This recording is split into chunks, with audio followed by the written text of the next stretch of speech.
আবার যদি আমরা বিভাজনের রাজনীতিতে যাই তাহলে সেখান থেকে বিএনপি বেনিফিটেড হবে না, এনসিপি বেনিফিটেড হবে না, জামাতে ইসলামী বেনিফিটেড হবে না, সেইখান থেকে বেনিফিটেড হবে আমরা জুলাইতে যাদেরকে আমরা পরাজিত করেছি তারা বেনিফিটেড হবে। মাননীয় স্পিকার, সেজন্য আজকে এই সংসদে আমাদের একটা ন্যাশনাল এগ্রিমেন্টের দিকে যেতে হবে। আমরা পলিসির জায়গায় আমাদের বিরোধিতা থাকবে, পলিসির জায়গায় আমরা এগ্রিমেন্টের মধ্যে থাকবো, কিন্তু আমাদের একটা রেড লাইন টানা উচিত। এই লাইনটা আমরা ক্রস করব না। আমরা যখন শুনতে পাই যে একটা রাজনৈতিক দলকে নির্মূল করার আহ্বান একটা সরকার দল থেকে আসে, সেই বাংলাদেশে আমরা মাননীয় স্পিকার ফিরতে চাই না। মাননীয় স্পিকার, আমরা খুব আশাহত হই যখন এই সংসদ এত রক্ত, এত লড়াই, এত ত্যাগের পরে আজকে যখন এই সংসদটি গঠিত হয়েছে, কিন্তু এই সংসদ আবার আগের যেই ভিশিয়াস সাইকেল, দোষারোপের যেই সাইকেল, একজন একজনকে বিভিন্ন ট্যাগিংয়ের যেই সাইকেল, মত দমনের নামে, বিরোধী মত দমনের নামে মামলার যেই সাইকেল, আমরা সেইখানে আবার চলে গিয়েছি। ক্যাম্পাসগুলো আবার আনরেস্টের দিকে যাচ্ছে, অস্থিতিশীল পরিবেশ সৃষ্টি হচ্ছে, বিরোধী দল মত দমনের জন্য মামলা করা হচ্ছে, প্রতিমন্ত্রীকে ফেসবুকে লেখার কারণে বাসা থেকে তুলে নিয়ে আসা হচ্ছে, হুইপকে সমালোচনা করলে বাসা থেকে তুলে নিয়ে আসা হচ্ছে।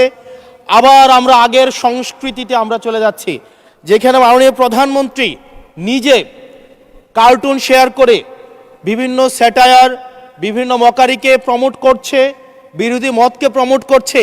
সেইখানে এই সংসদ গঠিত হওয়ার পর থেকে আজকে পর্যন্ত 9টা ঘটনা ঘটেছে যেখানে মত প্রকাশের জন্য আজকে বাসা থেকে তুলে নিয়ে আসা হয়েছে। মাননীয় স্পিকার, মাননীয় স্পিকার, আমরা মত প্রকাশের স্বাধীনতা চাই। মত প্রকাশের স্বাধীনতা আগেও ছিল, মত প্রকাশের স্বাধীনতা আওয়ামী লীগের সময় ছিল, তবে সেটা সহমত প্রকাশের স্বাধীনতা।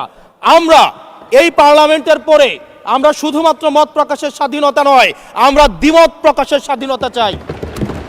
আমরা এখানে দাঁড়িয়ে মাননীয় প্রধানমন্ত্রীর সমালোচনা করতে চাই, আমরা নির্ভয়ে ফেসবুকে আমরা ব্যাকস্পেস ব্যবহার করতে চাই না। কিন্তু আবার একটা ভয়ের পরিবেশ সৃষ্টি করা হচ্ছে, আবার একটা আতঙ্কের পরিবেশ সৃষ্টি করা হচ্ছে।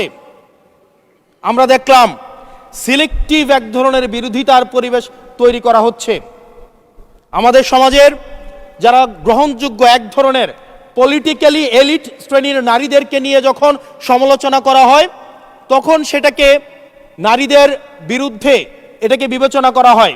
কিন্তু যারা পলিটিক্যালি পিছিয়ে পড়া জনগোষ্ঠী রয়েছে, গার্মেন্টস কর্মী রয়েছে, যারা হচ্ছে এই দেশের অর্থনীতির চাকাকে সচল করার জন্য রাত দিন পরিশ্রম করে যাচ্ছে, গ্রামগঞ্জের নারীরা, মায়েরা যারা রাত দিন পরিশ্রম করে যাচ্ছে, তাদেরকে যখন স্লাট শেম করা হয়, গালি দেওয়া হয়, সেটাকে আমরা নারী বিরোধিতা হিসাবে আমরা সেটাকে আমলে নেই না।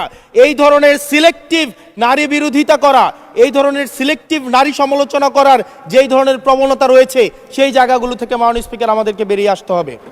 মাননীয় স্পিকার, আজকে ক্যাম্পাসগুলোতে আবার এক ধরনের অস্থিতিশীলতা তৈরি করা হচ্ছে। আমরা যখন, আমি ইউনিভার্সিটি থেকে 2022 সালের অক্টোবরে ইউনিভার্সিটি থেকে এসেছি, আমাদের সময় গ্যাস্ট্রোম গণরুমের কালচার ছিল। আমাদের সময় একটা শিক্ষার্থী অনেক স্বপ্ন নিয়ে বিশ্ববিদ্যালয়গুলোতে যেত।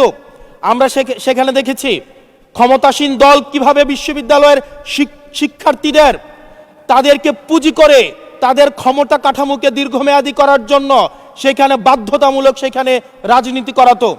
আজকে সেখানে বিশ্ববিদ্যালয়গুলোতে আবার গ্যাস্ট্রোম গণরুম কালচার চালু করার প্রয়াস শুরু হয়েছে, আবার সেইখানে বাধ্যতামূলক রাজনীতির কালচার শুরু করা হচ্ছে। আমরা দেখেছি ক্ষমতাসীন যারা রয়েছে তারা তাদের সন্তানদেরকে বিদেশে রেখে নিরাপদ ভবিষ্যৎ নিশ্চিত করে, আর মধ্যবিত্ত সন্তানরা যাদের বাবা মায়েরা কলকারখানায় কাজ করে, যাদের বাবারা রেমিটেন্স যোদ্ধা, যাদের বাবারা কষ্ট করে তাদের সন্তানদেরকে বিশ্ববিদ্যালয়ে পাঠায়, তাদের সন্তানদেরকে ক্ষমতালোভী রাজনীতিবিদরা তাদের সন্তানদেরকে ব্যবহার করে তাদের ক্যারিয়ারে ঝুঁকিতে ফেলে তাদের গদি বা পাটাতন শক্ত করার জন্য নিজের সন্তানের ভবিষ্যৎকে বিদেশে রেখে নিরাপদে রাখে, আর পরের সন্তানের ভবিষ্যৎকে নিয়ে ছিনিমিনি খেলে। মাননীয় স্পিকার, আমরা এই সংস্কৃতির পরিবর্তন চাই। আমরা চাই বিশ্ববিদ্যালয়গুলো শুধুমাত্র নেতা তৈরির হাতিয়ার হবে না। এই বিশ্ববিদ্যালয়গুলো গবেষণা, বিশ্ববিদ্যালয়গুলো পাঠচর্চা, বিশ্ববিদ্যালয়গুলো সেখানে এক ধরনের মনস্তাত্ত্বিক সমৃদ্ধি এবং সেখানে হচ্ছে আমরা যেখানে গবেষণা হবে, সেখানে আমরা বিশ্ববিদ্যালয়গুলো থেকে বুদ্ধিজীবী গবেষক আমরা বাংলাদেশকে এবং জাতিকে উপহার দিতে পারবো। কিন্তু অত্যন্ত দুঃখজনক বিষয়, আজকে বিশ্ববিদ্যালয়গুলো শুধুমাত্র নেতা উৎপাদন করার এক ধরনের বিশেষ সার্কেলে পরিণত হয়েছে। মাননীয় স্পিকার, এই ৩৬ জুলাই এই তরুণ প্রজন্মকে কি দিয়েছে? বক্তব্যের শুরুতে অনেককে স্মরণ করে আমরা ৩৬ জুলাইতে যারা আহত হয়েছে, ১৭ বছর ধরে যারা নির্যাতিত নিপীড়িত হয়েছে, তাদেরকে স্মরণ করতে আমরা লজ্জা পাই। মাননীয় স্পিকার, তাদেরকে মুখ দেখানোর আমাদের জায়গা নাই, আমরা তাদেরকে কিছুই দিতে পারি নাই।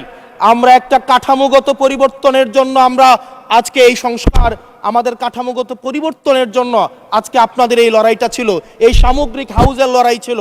আমি চ্যালেঞ্জ করে বলতে পারি, যদি 2009, 10, 11, 12, 13, 14 সালে আমি সংসদে বসে কিছুক্ষণ আগে আমি 2009 সাল পরবর্তী থেকে 12 সাল পর্যন্ত যেই সংসদের যে বিতর্কগুলো ছিল, আমি বিতর্কগুলো পড়ার চেষ্টা করছিলাম। মাননীয় স্পিকার, যদি আজকে এটা 2014 সালের সংসদ হতো, আর যে সংস্কার প্রস্তাবগুলো এই পাশ থেকে দেওয়া হয়েছে, ঐকমত্য কমিশন থেকে দেওয়া হয়েছে, এই সংসদের একজনকেও খুঁজে পাওয়া যেত না যে এই সংস্কারের বিরুদ্ধে অবস্থান নিত। আজকে মানবাধিকার কমিশনকে ল্যাপস করে দেওয়া হয়েছে। মানবাধিকার কমিশনকে ল্যাপস করা হয়েছে, বারবার করে বলা হচ্ছে আরো শক্তিশালীভাবে মানবাধিকার কমিশন নাকি উত্থাপন করা হবে। আজকে পুলিশ সংস্কার কমিশন, আজকে অর্ডিন্যান্স সেখানে বাতিল করে দেওয়া হয়েছে, বলা হচ্ছে আরো পুনর্বিবেচনা সাপেক্ষে সেখানে এই সংসদ উত্থাপন করা হবে। মাননীয় স্পিকার, যদি সেটাকে সবকিছুই তো সংশোধনের মধ্য দিয়ে যাচ্ছে, যদি এটা নিয়তটা যদি সহি থাকতো, ওয়েল ইন্টেনশন যদি থাকতো, এই অর্ডিন্যান্সটাকে এখানে গ্রহণ করে পরবর্তীতে কিন্তু সংশোধন করা যেত। মাননীয় স্পিকার, মাননীয় সদস্য, আপনার সময় 2 মিনিট বাড়িয়ে দেওয়া হলো, 2 মিনিটে শেষ করুন। থ্যাংক ইউ মাননীয় স্পিকার, আজকে সরকারি দল, বিরোধী দল, এই সরকারি দল এবং বিরোধী দল একটা আপেক্ষিক বিষয়। আপনারা এই পাশে ছিলেন, এখন সময়ের পরিক্রমায় এই পাশে গিয়েছেন, আমরা এই পাশে আছি। যদি জনগণ চায়, আমরা যদি মানুষের ম্যান্ডেট নিয়ে এগিয়ে যেতে পারি, তাহলে সময়ের পরিবর্তনে এই সিট পরিবর্তন হবে। আমি আপনাদের সবাইকে আহ্বান জানাবো, প্রজন্মের ভাষাকে অনুধাবন করার চেষ্টা করুন। এটা আমি আমার নিজেকেও বলবো, প্রজন্মের ভাষাকে পড়ার চেষ্টা করুন। আমাদের প্রধানমন্ত্রী যিনি আছেন, মাননীয় প্রধানমন্ত্রী, ওনার সন্তান যেই প্রজন্মের, আমরা একই প্রজন্মের, আমাদেরকে ধারণ করার চেষ্টা, আমি চাইবো আপনারা সবাই আমাদেরকে ধারণ করার চেষ্টা করবেন। বিএনপির নয়, কেবল জামাতের নয়, কেবল এনসিপির নয়, বাংলাদেশের মানুষের স্বার্থ, বাংলাদেশের মানুষের আকাঙ্ক্ষা, বাংলাদেশের মানুষের স্বপ্ন বাস্তবায়ন যেন আমরা করতে পারি। মাননীয় স্পিকার, এই চেয়ার আমি অনুধাবন করতে পারছি জনগণ বিচ্ছিন্নতা তৈরি করে। এই সংসদে বসে, এসি রুমে বসে, এসি গাড়িতে চলে, মিনিস্ট্রির এসিতে বসে, বাসার মধ্যে 24/7 আনইন্টারাপ্টেড ইলেকট্রিসিটির মধ্যে থেকে জনগণের সমস্যা বোঝা যায় না। এই জন্য এই সংসদে যখন আমরা দাঁড়াই, আমরা জনগণের সমস্যা অনুধাবন করতে পারি না। আমরা এই সংসদে বসে যদি আমরা লোডশেডিংয়ে আমরা খুঁজি, এই সংসদে বসে লোডশেডিং পাওয়া যাবে না, এই সংসদে বসে জনগণের সমস্যা পাওয়া যাবে না, এই সংসদে বসে সব কিছুকেই। মাননীয় স্পিকার, আমরা যে এই বাংলাদেশের সবচেয়ে সুবিধাভোগী মানুষের মধ্যে এই সংসদে যারা বসে আছি, বাংলাদেশের সবচেয়ে ফেসিলিটেড মানুষের মধ্যে আমরা অন্যতম। মাননীয় স্পিকার, আমাদের জনগণের কাছে যেতে হবে, জনগণের আশাগুলোকে, সময়গুলোকে, স্বপ্নগুলোকে আমরা রাজনৈতিক ভাষার মধ্য দিয়ে, কর্মসূচির মধ্য দিয়ে সেগুলোকে বাস্তবায়নের জন্য আমাদের সবাইকে সমন্বিতভাবে, ঐক্যবদ্ধভাবে কাজ করার প্রয়াস আমাদেরকে থাকতে হবে। আবার যদি আমরা বিভাজনের রাজনীতিতে যাই, তাহলে সেখান থেকে বিএনপি বেনিফিটেড হবে না, এনসিপি বেনিফিটেড হবে না, জামাতে ইসলামী বেনিফিটেড হবে না, সেইখান থেকে বেনিফিটেড হবে আমরা জুলাইতে যাদেরকে আমরা পরাজিত করেছি, তারা বেনিফিটেড হবে। মাননীয় স্পিকার, ধন্যবাদ। ওকে, লাস্ট মিনিট। সেজন্য আজকে এই সংসদে আমাদের একটা ন্যাশনাল এগ্রিমেন্টের দিকে যেতে হবে। আমরা পলিসির জায়গায় আমাদের বিরোধিতা থাকবে, পলিসির জায়গায় আমরা এগ্রিমেন্টের মধ্যে থাকবো, কিন্তু আমাদের একটা রেড লাইন টানা উচিত। এই লাইনটা আমরা ক্রস করব না। আমরা যখন শুনতে পাই যে একটা রাজনৈতিক দলকে নির্মূল করার আহ্বান একটা সরকার দল থেকে আসে, সেই বাংলাদেশে আমরা মাননীয় স্পিকার ফিরতে চাই না।